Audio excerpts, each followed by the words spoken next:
Good morning, everybody. Mike Vacchi, Princetontrader.com, here for ntmarkets.com with your Friday morning pre-market webcast.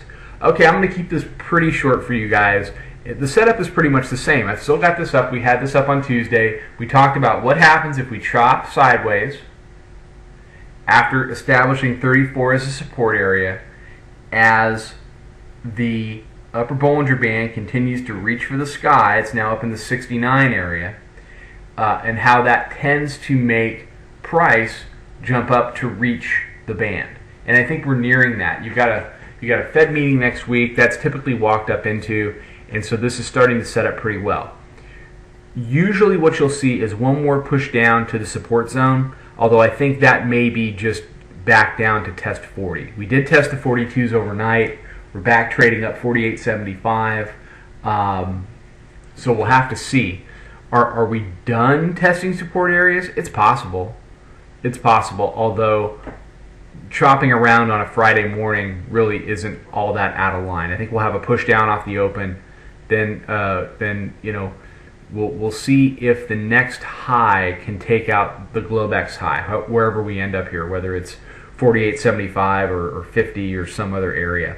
If that makes a lower high, then it tends to set up more of a pullback over the course of the day, and that's where you could see this 40, 36, 34 area tested. That would ask the bears to really put kind of a day together, and they really haven't put a day together in a while. They didn't even really put a day together on Tuesday, an entire day. If the bears can do that, then that sets up, as long as 34 holds. Now, if you lose 34, you go down to 27. But as long as 34 holds, then that sets up a long trade into next week as price reaches back for this high. So that's how we're set up. I had a long on yesterday that I was really hedging my short with. I took profits on that, and I'm looking for a down move to test support, and on that I'll exit some or all of my long, and then I'll be looking, or short rather, and then I'll be looking to get long as we reach up into the band. So that's just my 30 seconds about what I'm doing. There is a double pivot zone today in the 46 to 47 area. The bulls have hopped over that now. If they can stay over it, they should control the day. If the bears can push back under it and turn it into resistance, then they have a chance for the scenario that I talked about as we trade a little lower into the afternoon. It's Friday, anything can happen, and I'd like to see a little bit of smoother market to trade. Yesterday was not a very smooth market to trade at all. We made the 40 lows, but they were very sloppy coming off the lows. Then it was incredibly choppy for the majority of the day, and I think that has a lot to do with the fact that neither side, the bulls nor the bears, really feel good about where we are. The bears are not getting the big pullback that they wanted, and they're getting frustrated. The bulls are wondering whether this is the pause before the drop, and so you've got a lot of late longs that are nervous, and it creates very whippy, choppy trading.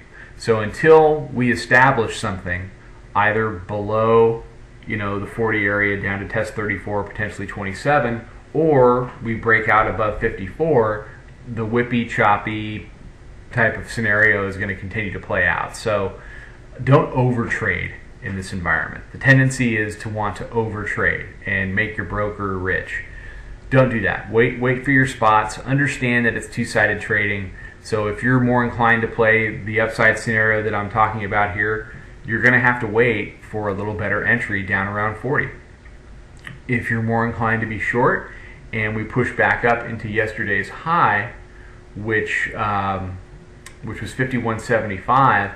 If we trade that low off the open, then we push up into a high, and if it's a lower high, especially lower than 51.75, well, that's your area to get short, looking for a move back down to 40 to 37, 34 to test this support line. But jumping in and jumping out between 44 and 48 is just going to get you all chopped up. So try to avoid that.